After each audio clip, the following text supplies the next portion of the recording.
Hi everyone, it's your boy Zach, and this is my review of Superman Returns. So, I just rewatched this today. It's back on Netflix, and it was, I think, for a day or so, it was in the top 10. And, how do I say it? This movie is so weird. I saw it in theaters, not quite when it opened, but it was right when I joined the Army in 2006. I got sent out to Heidelberg, Germany, and I saw it at the base theater. And it was the first movie I'd seen in a while, and it was really, really disappointing. And this is back in the day, before pandemic, and when a summer movie was like huge. You saw advertisements everywhere, all the on the Slurpee cups and all that. So I mean, I was primed. The world was primed to love this, and then basically everyone just kind of went like, okay. And I rewatched it, and it's frustrating. It's definitely a frustrating movie, because it's Superman. Superman wants to be liked, and people want to like Superman, and this movie just needs to get out of the way. Essentially, there's some really good stuff in here, especially kind of one of the great things about watching stuff streaming and online is, you didn't have to drive across town and pay $10, $12 and another $12 for the popcorn. No, you just watch it, and if you don't like it, you just turn it off. You're not like, man, I'm out like $26.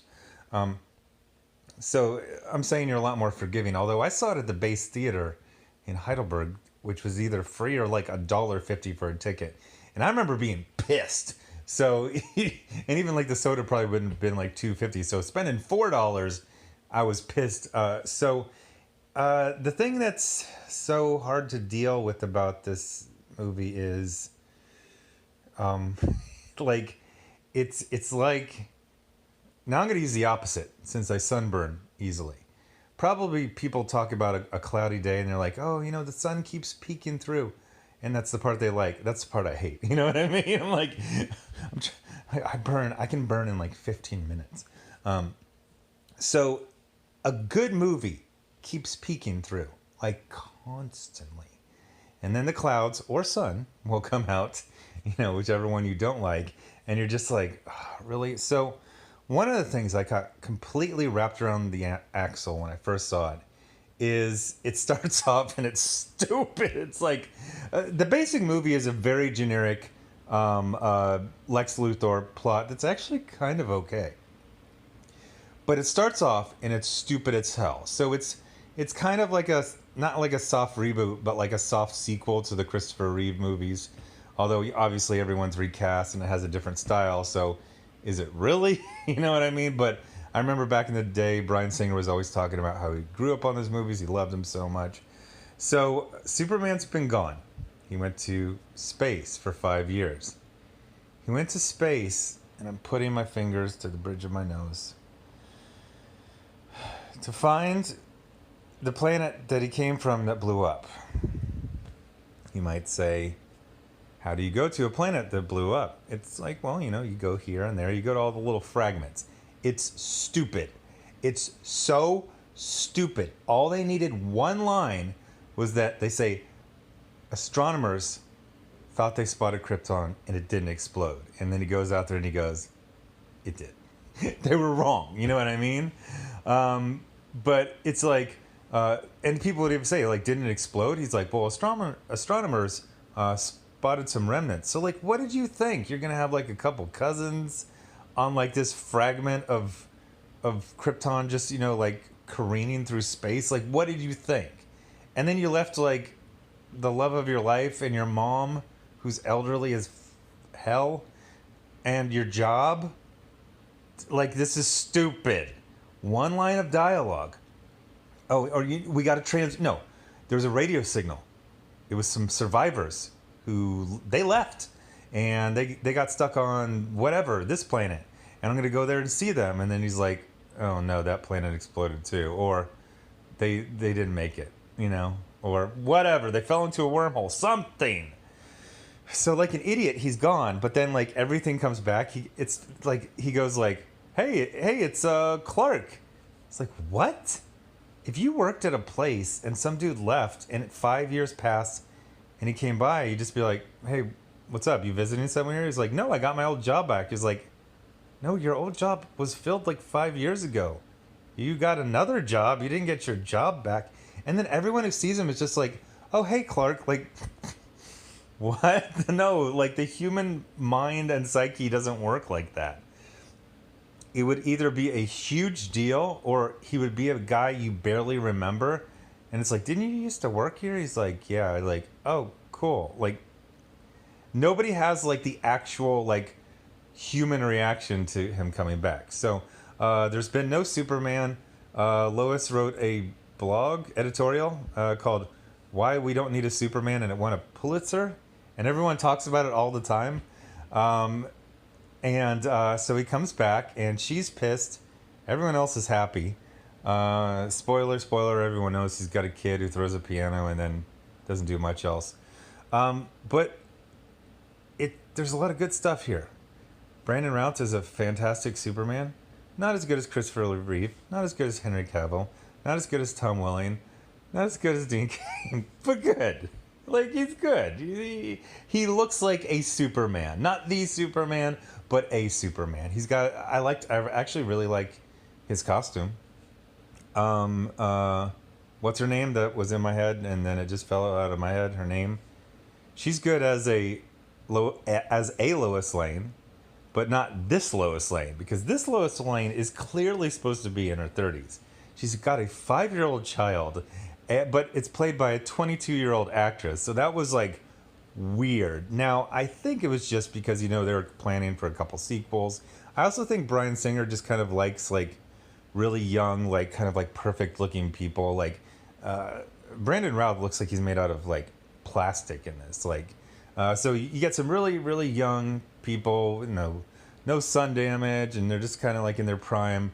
Okay, yeah, they're really photogenic. That's cool. But like, it's weird because they have a 5-year-old kid, and it's like, you were 17 5 years ago. Okay, so let's just imagine your character's older, but then that's also weird. So the weirdness lasts for honestly a while, and then here's to me the thing that's like 100 times worse. And you have to go back, because this is a thing, and it's kind of hard to explain because I'm blanking on the examples, but like in the early 2000s, this style of humor came out of indie movies, and then it made it into mainstream, and it's what I call white people humor. It's The Office. That's white people humor. It's a lot of awkward stares and silences, and that's supposed to be hilarious. I like Friday movies. I don't like this, what I call white people humor. I find it not even humor, like it's just annoying to me. So there are dozens of shots of people just staring blankly. Sometimes it's supposed to be deep. A lot of times it's supposed to be hilarious. Luthor has this gang of like 6 criminals, and in almost every single shot you cut to them and they're just staring blankly. And then Kevin Spacey is like, I can't explain to you how many people are just staring blankly, because again, that was like a thing in the early 2000s to put that in the TV and movies.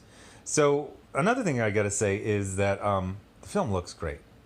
There's a couple of, I'll call them bravura scenes, specifically one that with like a kind of like a space shuttle. That's great. There's a little, Superman. There's some rescues. There's him against this really super awesome machine gun on not a gimbal. What is it? Some sort of hoist. That was really cool. The general plot was fine, and like everything looks gorgeous, but like Kevin Spacey is like a real disappointment as Luthor. He's just not interesting at all. And then they got like all these kind of like indie comedy actors and actresses to just do like nothing. But then other characters will have lots of personality all the time. I'm blanking on every actor's name, but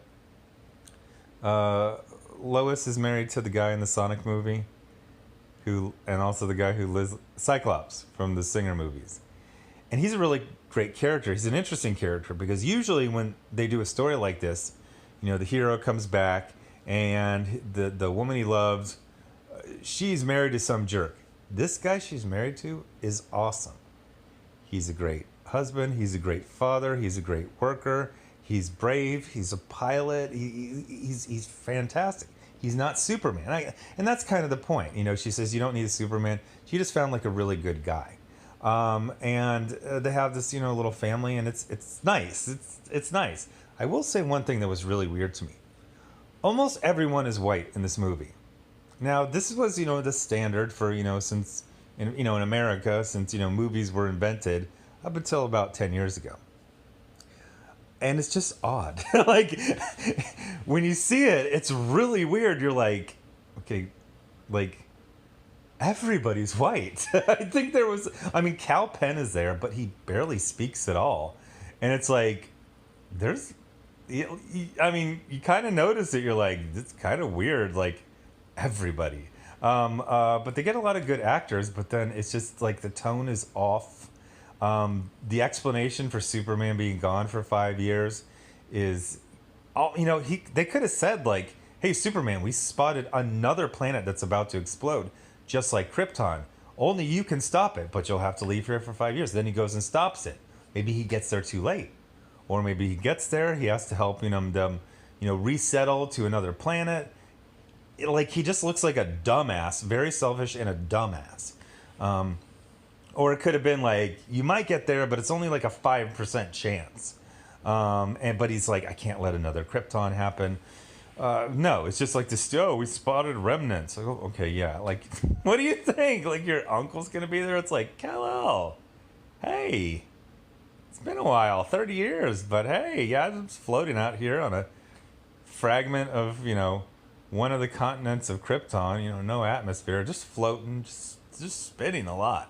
Constant spinning. I'm just spinning and spinning. I'm incredibly dizzy. Like, but then when they start doing like the Superman scenes, like they're good. Some of the stuff doesn't make any sense. You know, the effect of kryptonite on Superman and his son changes every single scene.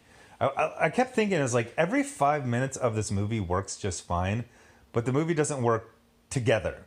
Every scene is fine except for like I said, all the blank stares. But like, there's a really tight like 1 hour 50-minute version of this that you could easily make. I mean, you cut out the blank stares. I'm not kidding. That's like 15 minutes of the movie. And every time like they have to like slowly move the camera in. There's a nice like quick clip of a great pace of a 1 hour 50-minute movie, and people go, oh, that was nice, that was good. But it doesn't work. There's something kind of admirable about it having its own tone, but its tone is annoying most of the time. It's gorgeous looking. It's absolutely beautiful. I mean, the actors who got to act and not just do that early 2000s blank stare thing, they did a good job. There's some nice bits. There's some nice lines of dialogue. Special effects were awesome. Just freaking totally awesome. Yeah, it's... I don't know if I'd call it a noble failure.